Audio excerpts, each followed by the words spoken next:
Hey everyone, सभी बच्चों का बहुत बहुत स्वागत है आपके अपने ही चैनल अनीता शिक्षा पे। बच्चों, जैसा कि आप लोग देख पा रहे हैं, आपको एक पेपर शेयर किया है मैंने। ये जनरल इंग्लिश का पेपर है। थोड़ा सा मैं इसको बड़ा कर देती हूँ। ये फर्स्ट पेज है आपके। अभी जो पेपर हुआ है 2022 का बीकॉम और बीएससी पार्ट फर्स्ट का, उसमें जो जनरल इंग्लिश का पेपर आया है वो मैं आपको शेयर कर रही हूँ और इनके आंसर्स भी मैं आपको शेयर कर दूँगी। तो बच्चों, ये 100 मार्क्स का पेपर है और वैसे हर साल 100 नंबर का प्रश्न पत्र आता है, जिसमें से आपको 36 मार्क्स पासिंग मार्क्स होते हैं, उतने लाने होते हैं। क्योंकि ये जो पेपर है कंपलसरी पेपर, इसके नंबर आपके परसेंटेज में जुड़ते नहीं हैं।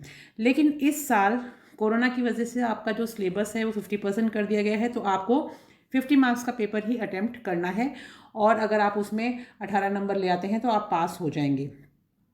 तो आपको 50% पेपर अटेम्प्ट करना है, यानी 50 मार्क्स के क्वेश्चंस करने हैं। तो जैसा कि ये पेपर आपको दिखाई दे रहा है, इसमें 100 मार्क्स के क्वेश्चंस दिए हुए हैं। आप कोई भी 50 मार्क्स के क्वेश्चंस अटेम्प्ट कर सकते हैं। तो जो पहला यूनिट है उसमें देखिए, give the phonetic transcription of the following words any 5। यानी यहाँ पे आपको पूरे 8 शब्द दिए हुए हैं। इन 8 शब्दों में से किसी भी 5 शब्द के आपको फोनेटिक ट्रांसक्रिप्शन करना है। अभी फोनेटिक ट्रांसक्रिप्शन क्या होता है और इसको कैसे करना होता है, ये जो इंग्लिश के स्टूडेंट्स हैं उन्हें पता होगा। सभी बच्चों को ज़रूरी नहीं है कि फोनेटिक्स आता हो।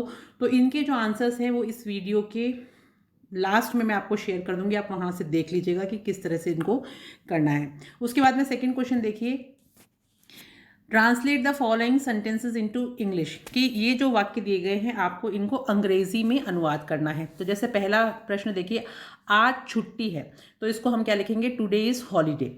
वह प्रतिदिन कहाँ जाता है, where does he go daily. Rajni गाना गा रही है, Rajni is singing song. Ajit अपना काम कर चुका है, Ajit had done his work.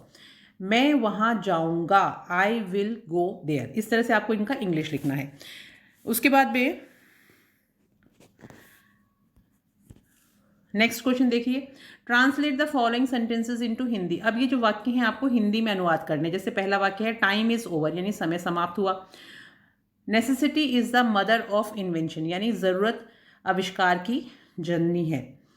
The school will reopen on Monday, यानी विद्यालय सोमवार को खुलेंगे। What are you up to, यानी तुम क्या करना चाहते हो। She is a good teacher, वह अच्छी अध्यापिका है। तो इस तरह से आपको इनके आंसर करने हैं। नेक्स्ट क्वेश्चन देखिए, translate the following words into English. निम्नलिखित शब्दों को आपको अंग्रेजी में ट्रांसलेट करना है। तो इसी वीडियो में आपको मैं आगे इस तरह के 200 शब्द भी बताऊंगी, आप याद कर लीजिएगा। तो आपके एग्जाम में कोई भी आएगा उनमें से, तो आपको हेल्प हो जाएगी। वैसे बहुत सिंपल वर्ड्स पूछते हैं जो आम आप लोग यूज़ करते हैं अपने रोज़मर्रा की ज़िंदगी में। तो मेहनती का मतलब होता है हार्ड वर्किंग या प्लॉडर। ज़िद्दी हम बोलते हैं स्टबन। चिंतन यानी कंसर्न। गद्दार यानी अनफेथफुल, जिस पे विश्वास नहीं कर सकते। धुंधला यानी ब्लर, आपने देखा होगा ना, पिक्चर खींचते हो आप, फोटो खींचते हो, ब्लर हो जाती है, तो धुंधली हो जाती है। नेक्स्ट देखिए, translate the following words into Hindi. इन शब्दों को आपको हिंदी में ट्रांसलेट करना है। तो सौरों को हिंदी में क्या बोलते हैं, दुख बोलते हैं या संताप बोलते हैं। इग्नोर करना, यानी इग्नोर को बोलते हैं नज़रअंदाज करना। सिंपथी यानी सहानुभूति। एप्रिसिएशन का मतलब होता है आभार करना, तारीफ करना। ट्रीटमेंट का मतलब होता है इलाज करना। तो इस तरह से आपको इनके अर्थ लिखने हैं। तो ये सारे के सारे 2.5 नंबर के प्रश्न हैं। ये आपने देखे, तो पहला प्रश्न 5 नंबर का, दूसरा भी 5 का, तीसरा 5 का, चौथा और 5वां का जो हैं ये 2.5 नंबर के हैं। तो आप काउंट कर लीजिएगा कि आपको 50 मार्क्स का कौन सा पेपर करना है। देखिए नेक्स्ट पेज आपको मैं थोड़ा, अब देखिए सेकंड पेज आ गया। अब इस सेकंड पेज में आपको क्या दे रखा है, डू एज डायरेक्टेड। अब यहाँ पर आपके एक्टिव पैसिव भी आ जाएंगे और डायरेक्ट इनडायरेक्ट भी आ जाएंगे। अगर आपको ये इजी लगता है तो आप इसको कर सकते हैं, नहीं तो आप इस क्वेश्चन को स्किप करके दूसरा क्वेश्चन भी कर सकते हैं। टोटल 50 मार्क्स आपको करने हैं। आंसर्स मैं आपको बता देती हूँ। जैसे I am doing my work silently, तो इसको आपको पैसिव वॉइस में चेंज करेंगे तो ये हो जाएगा, work is being done by me. He gifted her a dog, a dog was gifted her by him. somebody has done it, क्योंकि somebody से स्टार्ट हो रहा है तो बाय लगाने की जरूरत नहीं है, तो आंसर हो जाएगा it has been done. The teacher said why were you absent yesterday. अब इसको हमें इनडायरेक्ट स्पीच में चेंज करना है। तो the teacher asked why he had been absent the previous day, क्योंकि येस्टरडे को हम द प्रीवियस डे में चेंज कर देंगे। का said please don't tell it to anyone. तो जो प्लीज से स्टार्ट होने वाले वर्ड्स होते हैं उनको हमें किस तरह से इनडायरेक्ट स्पीच में चेंज करना होता है। तो ये हो जाएगा Kanika requested not to tell it to anyone. अब उसके बाद में आपका नेक्स्ट क्वेश्चन आ गया, mark the elements of a sentences SVOCA। अब बच्चों ये SVOCA क्या है, इसमें आपको क्या करना है। ये SVOCA का मतलब होता है सब्जेक्ट, S का मतलब होता है सब्जेक्ट, V का मतलब होता है वर्ब, O का मतलब होता है ऑब्जेक्ट, और C का मतलब ये जो आया है इसका मतलब होता है कॉम्प्लीमेंट, और उसके बाद में जो लास्ट है A उसका मतलब होता है एडवर्ब। तो यानी कि अब आपको ये जो सेंटेंस दिया हुआ है इसमें आपको पहचानना है कि कौन सा जो वर्ड है वो क्या है। यानी अंकित इज अ डॉक्टर, ये आपको पूरा सेंटेंस दिया हुआ है। अब आपको इसमें पहचानना है कि सब्जेक्ट कौन सा है, वर्ब यानी क्रिया कौन सी है, ऑब्जेक्ट कौन सा है, और कॉम्प्लीमेंट कौन सा है, और एडवर्ब कौन सा है। तो सब्जेक्ट का मतलब होता है वाक्यकर्ता, काम करने वाला जो होता है उसको हम सब्जेक्ट बोलते हैं। वर्ब का मतलब होता है क्रिया की, यानी जो काम हो रहा है। ऑब्जेक्ट मतलब होता है क्रिया क्या करती है, यानी क्या हो रहा है, काम क्या हो रहा है।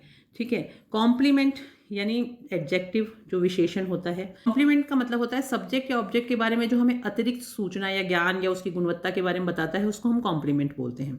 तो अब अनिकेत इज़ अ डॉक्टर, तो यहाँ पर ये अनिकेत तो हो गया आपका सब्जेक्ट, तो आप इसके ऊपर एस लिख देंगे। इज़ है आपकी वर्ब, और डॉक्टर जो है वो है आपका ऑब्जेक्ट। ठीक है। तो अनिकेत एक डॉक्टर है, तो ये आपका हो गया ऑब्जेक्ट। उसी तरह से Raju gave Venkatesh a dog, तो अब इसमें राजू जो है वो सब्जेक्ट है यानी करता है, गेव यानी जो उसने दिया यानी वर्ब हो गया, वेंकटेश जो है वो इसमें आपका ऑब्जेक्ट है, और अ डॉग जो है वो आपका कॉम्प्लीमेंट है, उसने उसको वेंकटेश को एक कुत्ता दिया है ना। तो सब्जेक्ट, वर्ब, ऑब्जेक्ट और complement. Grandma entered into the room slowly, तो यहाँ पर जो ग्रैंडमा है यानी जो दादी जी हैं वो कमरे में धीरे से दाखिल हुई। तो ग्रैंडमा आपका हो गया सब्जेक्ट, एंटर्ड आपका हो गया verb, into the room slowly, तो रूम आपका ऑब्जेक्ट हो गया और स्लोली आपका कॉम्प्लीमेंट हो गया। The committee members appointed him president, तो कमिटी मेंबर्स यानी कमेटी के सदस्यों ने उसको प्रेसिडेंट बनाया। तो द कमिटी मेंबर्स तो आपका सब्जेक्ट हो गया, अपॉइंटेड आपका वर्ब हो गया, हिम आपका ऑब्जेक्ट हो गया, और प्रेसिडेंट उसका कॉम्प्लीमेंट हो गया। Swimming is a good exercise, तो ये हो जाएगा सब्जेक्ट, वर्ब, कॉम्प्लीमेंट। तो इस तरह से आपको इनमें सब्जेक्ट, वर्ब, ऑब्जेक्ट, कॉम्प्लीमेंट या फिर एडवर्ब जो भी है वो ढूंढ के इनके नीचे लिखने होंगे। उसके बाद में देखिए next question, fill in the blanks with appropriate modals. अब आपको यहाँ पे मॉडल्स भरने हैं। मॉडल्स बहुत सारे होते हैं बच्चों, जैसे can, could, should, would, may, might, ये सारे के सारे क्या होते हैं आपके मॉडल्स होते हैं। नीड टू, ऑट टू, तो वो आपको नेक्स्ट वीडियो में मैं पूरा शेयर कर दूंगी, आप वहाँ से देख लीजिएगा। अभी इस पेपर में जो करना है वो हम देख लेते हैं। यू डैश रीड प्रॉपरली, है ना। तो यहाँ पे speakers authority in strong obligation, यानी कि यहाँ पर एक अथॉरिटी के रूप में जो स्पीकर है, बोलने वाला है, वो कह रहा है तो यू मस्ट रीड प्रॉपरली, यानी तुम्हें सही तरीके से पढ़ना चाहिए। तो यहाँ पे मस्ट आएगा। He dash to do it in his young age, तो यहाँ पे पास्ट एबिलिटी की बात हो रही है कि ऐसा वो पहले किया करता था, यानी बचपन में किया करता था, या जब वो छोटी उम्र का था उस समय वो ऐसा किया करता था। तो जब भी कभी इस तरह की बात आती है तो हम उसमें यूज टू का यूज़ करते हैं। तो हो जाएगा he used to do it in his young age, क्योंकि वो उसकी एक हैबिट थी पास्ट की जो वो करता था। ही dash stop the car if he sees you, अब यहाँ पे रिमोट पॉसिबिलिटी दी हुई है कि भाई क्या बताना है कि वो रिमोट पॉसिबिलिटी, ऐसी संभावना है कि वो कार रोक लेगा। इफ़ ही सीज यू, अगर वह तुम्हें देखता है तो वो गाड़ी रोक लेगा। He will stop the car if he sees you, तो यहाँ पे विल हो जाएगा। What dash you like to have, tea और कॉफ़ी, यानी यहाँ पे एक क्वेश्चन है कि आप क्या लेना पसंद करेंगे। तो यहाँ पे आएगा what would you like to have, a tea और कॉफ़ी, तो यहाँ पे वुड हो जाएगा। Dash you please wait for a minute, क्या आप 1 मिनट के लिए रुक सकते हैं? बाद में 5th देखिए, यहाँ पे आपको पोलाइट रिक्वेस्ट दिया हुआ है, तो पोलाइट रिक्वेस्ट भी हम वुड से स्टार्ट कर सकते हैं, would you please wait for a minute. तो क्या आप कुछ 1 मिनट के लिए रुक सकते हैं, इस तरह से होगा। Complete the following sentences by using correct tense form. यहाँ पे टेंस फॉर्म को यूज़ करना है। शी ट्राइड, उसने कोशिश करी बट फेल, पर नाकाम हो गई, फेल हो गई। Slow and steady wins, WINS हो जाएगा, विंस हो जाएगा यहाँ पे। Slow and steady wins the race हो जाएगा। Rakesh dash playing football since 5 o'clock in the morning. तो since 5 o'clock in the morning यानी सुबह 5 बजे से राकेश फुटबॉल खेल रहा है। तो Rakesh has been playing football since 5 o'clock in the morning हो जाएगा। द टीचर और the student dash to the canteen, यानी कि या तो टीचर या फिर student will go to the canteen, यानी दोनों में से कोई भी एक जो है वो कैंटीन में जाएगा, तो विल गो हो जाएगा। We dash the rule in the past, यानी कि इसमें फॉलो को यूज़ करना है आपको। We followed the rules in the past, यानी हम पहले नियम जो थे उनको माना करते थे। तो we followed the rules in the past. अब बच्चों उसके बाद में आपका ये नेक्स्ट क्वेश्चन है ई पार्ट, जिसमें क्या करना है कि री right the following passage putting the correct punctuation marks. इसमें आपको पंचुएशन मार्क्स यूज़ करने होते हैं। सी स्टार्ट हो गया और इसमें क्या दिया हुआ है, answer the following questions any 5। ये प्रश्न दिए हुए हैं, इनमें से किसी भी 5 प्रश्नों के आपको आंसर्स लिखने हैं। तो आपका कुछ सिलेबस दिया हुआ है जिसके अकॉर्डिंग ये क्वेश्चंस पूछे गए हैं। अगर आपने वो पढ़ लिया हो तो आप इन प्रश्नों के उत्तर कर सकते हैं। 3rd पेज आ गया आपका प्रश्न पत्र का। तो इसमें देखते हैं क्या क्वेश्चन दिया हुआ है। ये यहाँ पर एक पैसेज दिया है, read the following passage and answer the question. इस पूरे पैसेज को आपको पढ़ के और नीचे ये जो प्रश्न दिए हुए हैं ABCDEFG, इनके उत्तर ढूंढ के लिखने हैं। तो आप इसका चाहे स्क्रीनशॉट लेके इसको ट्राई करके देख सकते हैं। और अगर आपको ये देखना है कि पैसेज कैसे किए जाते हैं तो चैनल पे आपको ग्रामर वाला जो फोल्डर है, प्लेलिस्ट में जाएंगे इंग्लिश ग्रामर, तो उसमें आपको समझाया हुआ मैंने कि पैसेज कैसे करना है, कैसे उनके क्वेश्चंस के आंसर्स ढूंढने होते हैं, वहाँ से आपको मिल जाएगा। या फिर उसके बाद में देखिए यूनिट डी। ये यूनिट डी ऑलरेडी आपको मेरे यूट्यूब चैनल पे मिल जाएगा। इन सभी क्वेश्चंस के answers. Write a letter to your friend congratulating him on his success in UPSC exam. आपको अपने दोस्त को पत्र लिखना है, बधाई देनी है कि उसका UPSC एग्जाम में पास हुआ है, वो अच्छे नंबरों से, उसकी सफलता के लिए आप उसको बधाई देते हुए पत्र लिखेंगे। तो ये इनफॉर्मल लेटर जो फोल्डर है उसमें मिल जाएगा आपको। उसके बाद में write a letter to the editor of English newspaper complaining about bad road conditions in your area. Editor को पत्र लिखना है न्यूज़पेपर के और उसको शिकायत करनी है कि आपके यहाँ पे सड़कों की स्थिति बहुत ख़राब है आपके एरिया में, तो उसकी तरफ उसका ध्यान आकर्षित करना है। ये भी आपको पूरा इसी क्वेश्चन का आंसर आपको पूरा मिल जाएगा कि किस तरह से हमें एडिटर को पत्र लिखना होता है, और यही लेटर आपको मेरे यूट्यूब चैनल पे मिल जाएगा। अगर आपको नहीं समझ में आए तो मैं इन दोनों की लिंक आपको नीचे शेयर कर दूंगी डिस्क्रिप्शन बॉक्स में, आप वहाँ से देख लीजिएगा। Report on blood donation camp in your institute, यानी आपकी संस्था में ब्लड डोनेशन कैंप लगा है, उसके ऊपर एक रिपोर्ट, ये भी आपको मिल जाएगा। मैंने ऑलरेडी पोस्ट किया हुआ है क्योंकि 12th क्लास के लिए मैंने वीडियो जब बनाए थे तब उनमें सब क्वेश्चंस मैंने शेयर किए हुए। फिर पैराग्राफ लिखना आना चाहिए आपको। 3 पैराग्राफ दिए हुए हैं। पहला दिया हुआ है importance of physical activities in daily routine, यानी रोज़मर्रा की ज़िंदगी में आपके फिजिकल एक्टिविटीज़ जो हैं उसकी क्या महत्वता है। ऑनलाइन टीचिंग एंड लर्निंग के बारे में कि वो यूज़फुल है, एडवांटेजेस या फिर उसके डिसएडवांटेजेस आप इस तरह से करके कर सकते हैं। The problem of unemployment in India, Bharat के अंदर बेरोजगारी की समस्या, इसके ऊपर भी आप चाहें तो लेख लिख सकते हैं। 10-10 नंबर के ये तीनों क्वेश्चन हैं। अब आप देख लीजिएगा कि आपको कौन से क्वेश्चन स्कोरिंग लगते हैं और कौन से 50 मार्क्स के क्वेश्चंस आपको करने हैं। तो आई होप ये पेपर आपको बहुत हेल्प करेगा अपना माइंड मेकअप करने में कि किस तरह के क्वेश्चन आएंगे, कैसे आपको पेपर की तैयारी करनी है। ट्रांसलेशन वाला पार्ट है, यानी 5-5 नंबर के जो 10 नंबर के क्वेश्चन है वो इसी वीडियो में आपके कवर करा दूंगी। यूनिट डी है 30 मार्क्स का, ये ऑलरेडी मिल जाएगा मेरे वीडियो पे। और इसी वीडियो में जो इंग्लिश टू हिंदी और Hindi to English to translate करने हैं शब्दों को, वो 200 शब्द मैं आपको शेयर कर रही हूँ, उनको आप ज़रूर देख लीजिएगा। और अगर आपको वीडियो अच्छा लगे तो प्लीज़ अपने फ्रेंड्स के साथ ज़रूर शेयर कीजिएगा, इसको ज़्यादा से ज़्यादा लोगों तक पहुँचाइए ताकि वो भी अच्छे नंबर स्कोर कर सकें। तो चलिए देखते हैं वर्ड्स को। तो बच्चों, मैंने आपको कहा था कि जो आपका यूनिट फर्स्ट का जो फर्स्ट क्वेश्चन है उसमें फोनेटिक ट्रांसक्रिप्शन किस तरह से करना है वो मैं आपको शेयर कर दूंगी। तो ये देख लीजिए, आप इस तरह से फोनेटिक्स में इन शब्दों को लिखा जाता है, हीट को ऐसे लिखा जाता है। जब भी हम कभी फोनेटिक्स ट्रांसक्रिप्शन करते हैं तो उसमें ये ध्यान रखिएगा कि पहले इस तरह से 2 लाइनें खींची जाती हैं, उसके बाद में शब्दों को लिखा जाता है। अब जैसे पहला वर्ड है हीट, तो इसमें ह जो है उसको छोटा h की तरह लिखेंगे, ईट तो आई और उसमें 2 बिंदी लगाएंगे सामने और टी, हीट, तो ये हो गया आपका हीट। नेक्स्ट देखिए थिन लिखा हुआ है, थिन में थ जो होता है उसको फोनेटिक्स में हमेशा इस तरह की 2 लाइनें तो आपको लिखनी ही है, उसके बीच में शब्द लिखना है। तो थ जो होता है उसको थीटा की तरह बनाते हैं, इसको थ बोलते हैं। तो जब भी कभी थ लिखना हो तो आपको ये सिंबल बनाना होता है। और छोटा आई जो है थिन, इन, तो उसके लिए आपको सिर्फ इस तरह से छोटा सा आई बनाना है और उसके आगे न के लिए एन लिखना है। तो ये हो गया आपका थिन। नेक्स्ट देखिए, आपको दिया हुआ वर्ड यस, य जो शब्द है उसको इंग्लिश में जे की तरह लिखा जाता है, तो हम लिखेंगे य यानी जे की तरह लिखा जाएगा, यस तो ई और एस हो जाएगा। नेक्स्ट देखिए आपका है सी, तो सी यानी स को हम ऐसे ही लिखते हैं, और ई है तो आई और उसके आगे 2 बिंदियां, जैसा कि आपने हीट में लिखा था सेम वही, तो ये हो गया सी।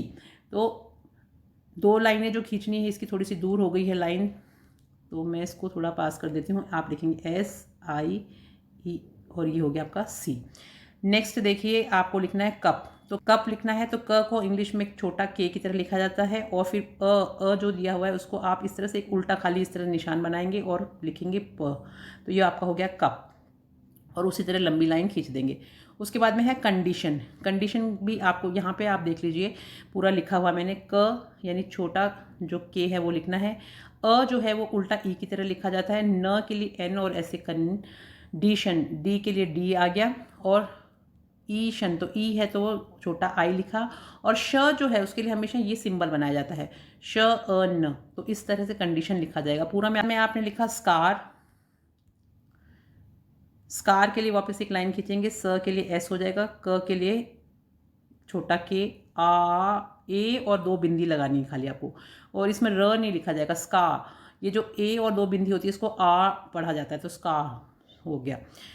क्वेश्चन में वापस उसी तरह से एक हमें पहले लाइन खींचनी है, खींचेंगे क यानी के छोटा, व अ श च, च के लिए इस तरह से सिंबल होता है अन, अ और न, और फिर बंद कर देंगे क्वेश्चन। इस तरह से आपको ये फोनेटिक का जो क्वेश्चन है उसको कंप्लीट करना है। बच्चों ये देखिए, translation of words from Hindi to English, यानी हिंदी के शब्दों का अंग्रेजी में अनुवाद। इसको आप उल्टा भी कर सकते हैं कि अंग्रेजी के शब्दों को हिंदी में कैसे अनुवाद करना है।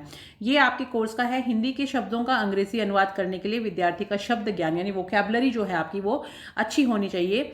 साथ ही हिंदी शब्द के लिए सही अंग्रेजी शब्द का भी आपको ज्ञान होना चाहिए, क्योंकि प्राय एक हिंदी शब्द के लिए अंग्रेजी में बहुत सारे समानार्थक शब्द मिल जाते हैं, किंतु विद्यार्थियों को उन शब्दों में अंतर समझने का प्रयास भी करना चाहिए। तो बच्चों, नीचे आपको पाठ्यपुस्तक से तथा उसके स्तर के अनुरूप अन्य हिंदी शब्द तथा उनके अंग्रेजी अनुवाद यानी इंग्लिश इक्विवेलेंट्स दिए जा रहे हैं, आप इनको याद कर लीजिएगा। इन्हीं में से कोई ना कोई आपके एग्जाम में आ जाएगा। तो देखिए, मैं पढ़ भी देती हूँ आपको। आत्मा को बोलते हैं सोल, देवदूत यानी एंजल, वंचित हो जाना यानी डिप्राइव्ड, पशु और दैत्य इसको बोलते हैं बीस्ट, आराम यानी कंफर्ट, छायादार शेडी, वृक्ष कुंज ग्रूव्स, गायब हो जाना वैनिश या डिसअपियर, मेमने लैम्प्स, आनंद लेना रिजॉयस, पुष्प पुंज ब्लॉसम्स।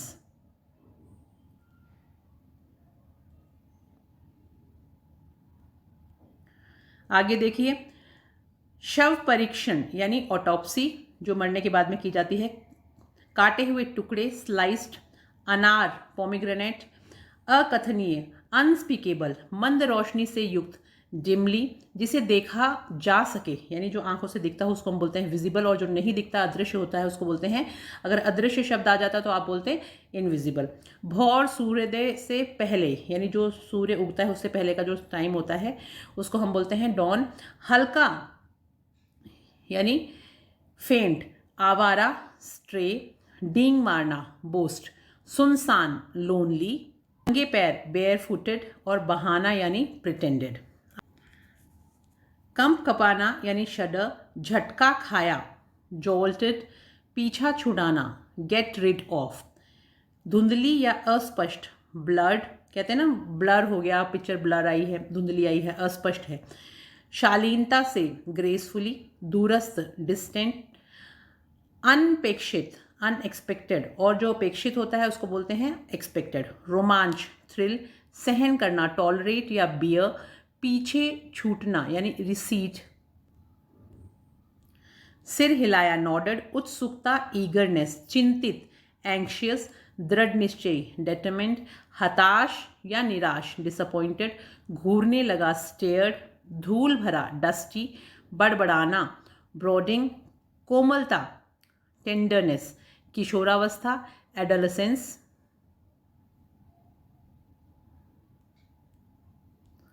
अभिनंदन, एक्लेमेशन, विद्वता, एरुडिशन, जन्मजात, इनडेलिजिबल, आवश्यम भावी, इनएविटेबल, प्रतिरोध, रेसिस्टेंस, सर्वशक्तिमान, ओमनीपोटेंट, शेष भाग, रिमाइंडर, अधीर या बेचैन, इम्पेशेंट, सांत्वना, कॉन्सोलेशन, कथा साहित्य, फिक्शन, रहस्य, मिस्ट्री, और नवीन खोज, डिस्कवरी। ये उल्टे भी पूछे जा सकते हैं, ऐसे भी पूछा जा सकता है। डिस्कवरी तो आप लिखेंगे नवीन खोज, मिस्ट्री यानी रहस्य, फिक्शन यानी कथा साहित्य, कॉन्सोलेशन यानी सांत्वना, इम्पेशेंट यानी अधीर होना या बेचैन होना, रिमाइंडर यानी शेष भाग, ओमनीपोटेंट यानी सर्वशक्तिमान, रेसिस्टेंस यानी प्रतिरोध, एविटेबल यानी अवश्यम भावी। तो इस तरह से उल्टा भी आप इनको दिया जा सकता है, क्वेश्चन कैसे भी आ सकता है। रामबाण दवा, पेनेसिया, गरीबी, निर्धनता, पॉपुलरिज्म या पॉवर्टी, बुनकर, वीवर। व्यवसाय, ऑक्यूपेशन, पूर्ण रूप से, एंटायरली, कंप्लीटली, त्यागा हुआ, डिस्कार्डेड, निश्चय, रेजोल्यूशन, प्रचार प्रसार, प्रोपगेशन, स्वैच्छिक, वॉलंटरीली, ऋणग्रस्तता, इनडेप्टनेस, बाधाएं, रुकावटें, इनको हम बोलते हैं हैंडीकैप्स, इच्छुक, विलिंग, निर्भरता, डिपेंडेंस,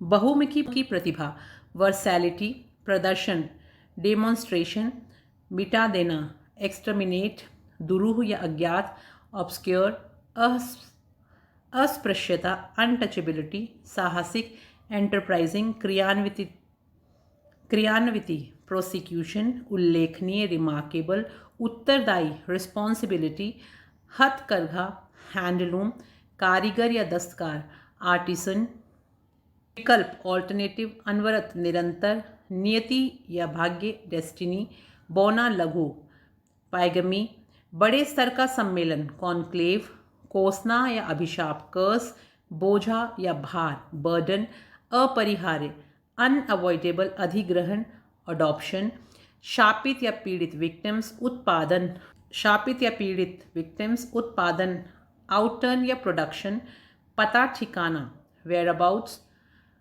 गंभीर, सोलम, उपलब्धि, अचीवमेंट, दमित या कुचले हुए, सप्रेस्ड, समालोचना, क्रिटिसिज्म, विजय, ट्रिम्फ, शोषण, एक्सप्लॉयटेशन, वैभव, महानता, ग्रैंडियोर, संप्रभु या प्रभुत्व संपन्न, सोवरेन, बड़ा सा भवन या हवेली, मैंशन, अज्ञानता, इग्नोरेंस, दुर्भावना, इलविल, 1 अरब, 1 बिलियन या अ बिलियन, असमानता, इनइक्वालिटी, सभ्यता, सिविलाइजेशन, आक्रमण, इन्वेशन, महत्वाकांक्षा, एम्बिशन, खतरे में डालना, एंडेंजर, धर्मांधता, फैंटासिज्म, अविभाज्य, इनडिवाइसिबल, रूपांतरण करना, ट्रांसफॉर्म, आपदा, आपदा, डिजास्टर, दर्शन शास्त्र, फिलॉसफी, सुधार, इम्प्रूवमेंट्स, अलग थलग, आइसोलेटेड, कृषि संबंधी, एग्रीकल्चरल, विशिष्ट, डिस्टिंक्ट, टुकड़े, हिस्से, फ्रेगमेंट्स, गरीबी, पॉवर्टी, प्रतिनिधिगण, रिप्रेजेंटेटिव, उभरना या अवतरित होना, एमर्ज, आत्मनिर्भरता, सेल्फ सफिशिएंसी, साहसिक काम, एडवेंचर, समृद्ध, परिपूर्ण, एनरिच्ड, आत्मविश्वास, कॉन्फिडेंस, विनाशकारी, डिस्ट्रक्टिव, आध्यात्मिक, स्पिरिचुअल, अंतरिक्ष, स्पेस, क्रमिक विकास, एवोल्यूशन, आवास, हैबिटाट, विरासत, हेरिटेज, ग्रह, नक्षत्र, प्लैनेट्स, उड़ान तकनीक एरोस्पेस, अंतःक्रिया इंटरैक्शन जीवाणु ऑर्गेनिजम्स, असीमित विशाल ट्रिमेंडस, जलीय खेती एक्वाकल्चर, न्यायिक या न्यायपालिका जुडिशरी, काल्पनिक अवास्तविक फिक्टिशियस, शुरुआत इनिशिएटिंग साक्षरता लिटरेसी, आधारभूत संरचना इंफ्रास्ट्रक्चर विश्वसनीय रिलायबल, उन्नतिशीलता अपग्रेडेशन, उद्यमी एंटरप्रेन्योर, विशाल मैसिव, सामरिक स्ट्रैटेजिक, सुविधाजनक कन्वीनियंटली, निवेदन करना बीसेच, फूलों की खेती फ्लोरिकल्चर या गिरावट, डिटेरियोरेशन संग्रह या ढेर एक्यूमुलेशन, विभत्व ब्रूटल, त्याग देना अबंडन, क्रांति रेवोल्यूशन, हठी या जिद्दी हॉटी, स्वीकार करना कन्फेस, वैभव ग्लोरी, नष्ट करना डिस्ट्रॉय, डेसिपेट भव्यता एलिगेंस, विपत्ति संकट एडवर्सिटी, विश्वसनीय रिलायबल, आशावादी ऑप्टिमिस्ट, और निराशावादी जो होता है उसको हम बोलते हैं पेसिमिस्ट, गहन विचार करना कंटेम्पलेट, निराशा या हताशा रिस्पोंडेंसी, पवित्रता ब्रह्मचर्य सेलिबेसी, अहंकारी एरोगेंट, उदारता जेनरोसिटी, संतुष्टि कंटेंटमेंट, जड़ी बूटियां हर्ब्स, आकर्षक फैसिनेटिंग, दुखी या शोकाकुल ग्रीवियस, भ्रम स्वप्न हेलुसिनेशन, कमजोर फीबल, चापलूस फ्लैटरर, पर्याप्त एफिशिएंट एम्पल, अवमानना कंटेम्प्ट। देखिए यहाँ पे कुछ एक्सरसाइजेस हैं, ये एक्सरसाइज आप खुद करिएगा और इनके जो आंसर्स हैं वो मैं आपको वैसे बता देती हूँ, लेकिन आप खुद ही एक बार अगर करने की कोशिश करेंगे तो ज़्यादा अच्छा रहेगा। जैसा पहले प्रश्न देखिए, translate the following Hindi words into English, in Hindi words को आपको इंग्लिश में ट्रांसलेट करना है। तो देखते हैं जो पहला जो वर्ड है वो क्या है हमारा, पहला जो शब्द है वो है प्रेरणादायी। प्रेरणादायी ये मतलब होता है इंस्पायरिंग। सेकेंड है सनकी, सनकी को हम बोलते हैं एक्सेंट्रिक। उत्साही, उत्साही को हम बोलते हैं जेलस। बर्बरतापूर्ण यानी ब्रूटल। सहयोग करना यानी कोऑपरेशन करना। हैजार्डस, हैजार्डस का मतलब होता है खतरनाक। झूठा या बनावटी, झूठा और बनावटी को हम बोलते हैं फेलेशियस। मित्रवत यानी जो फ्रेंडली होता है उसको हम बोलते हैं कॉर्डियल। अराजकता एनार्की। धोखेबाजी डिसेप्शन। बाधाएं हिंड्रेंसेस।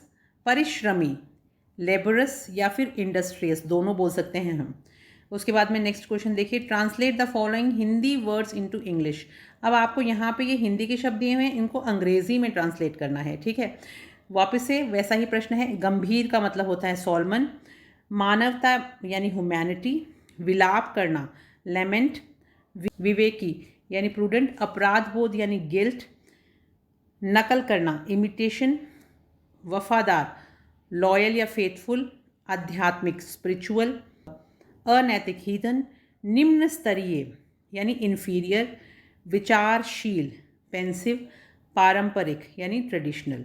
वापस इन्हीं को हमें इंग्लिश में ट्रांसलेट करना है। सज्जनता यानी मॉडेस्टी। हठीला यानी हॉटी। धोखेबाज यानी इम्पोस्टर। नम्र लीनियंट। शोकपूर्ण यानी मोर्नफुल। कुख्यात यानी नोटोरियस। चिरस्थायी यानी पेरिनियल। कुशल प्रोफिशिएंट। हास्यास्पद यानी रिडिकुलस। प्रोत्साहित स्टिमुलेशन निरंतर स्पॉन्टेनियस। और विचित्र का मतलब होता है पेक्यूलियर। अब जो ये वर्ड्स हैं अभी हमने इनको जैसे ये एक्सरसाइज दी हुई थी, इसको हमें हिंदी से अंग्रेजी में ट्रांसलेट करना था। अभी इन्हीं वर्ड्स की जो इंग्लिश है वो मैं आपको शेयर करूंगी, आप बाद में इसको लिख लीजिएगा, नोट कर लीजिएगा, लेकिन वो क्वेश्चन कैसा आएगा उसको आप समझने की कोशिश करिएगा। इन्हीं के आंसर्स हैं वो प्रश्न। अब जैसे ये आंसर्स हैं ऊपर वाले प्रश्नों के, तो अब आप इस आंसर्स को एक बार थोड़ा सा यूं करके देखिए। मान लीजिए आपके पास ऐसे क्वेश्चन आ जाता है कि आपको अब इन्हीं वर्ड्स को हिंदी करनी है। इंस्पायरिंग वर्ड दे रखा है तो आप लिखेंगे प्रेरणादायी। एक्सेंट्रिक दे रखा है तो आप लिखेंगे सनकी। जेलस दे रखा है तो लिखेंगे उत्साही। ब्रूटल दे रखा है तो लिखेंगे बर्बरतापूर्ण। कोऑपरेशन दे रखा है तो लिखेंगे सहयोग। हिजार्डियस दे रखा है तो लिखेंगे खतरनाक। फैलेशियस दे रखा है तो लिखेंगे झूठा या बनावटी। कॉर्डियल दे रखा है तो लिखेंगे मित्रवत। अनार्की दे रखा है तो अराजकता। डिसेप्शन दे रखा है तो धोखेबाजी। हिंडरेंसेस दे रखा है तो बाधाएं। और और लेबोरियस या इंडस्ट्रियस दे रखा है तो परिश्रमी।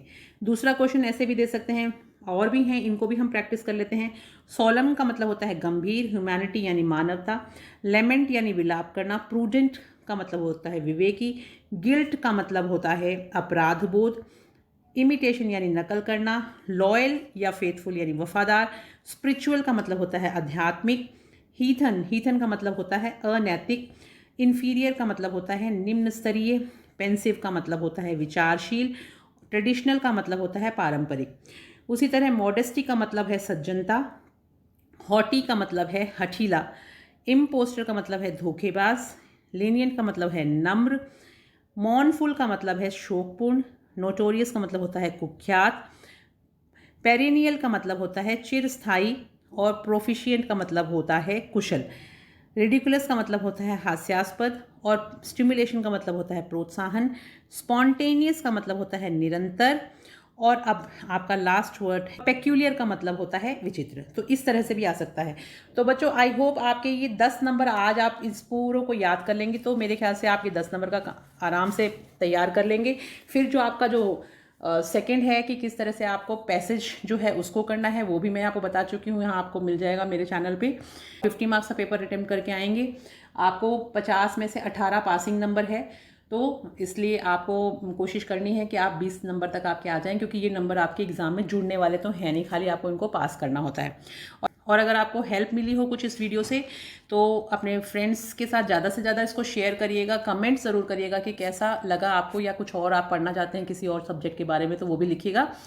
और अनीता शिक्षा चैनल को आप सब्सक्राइब कर लीजिए, क्योंकि अब आप फर्स्ट ईयर में हैं।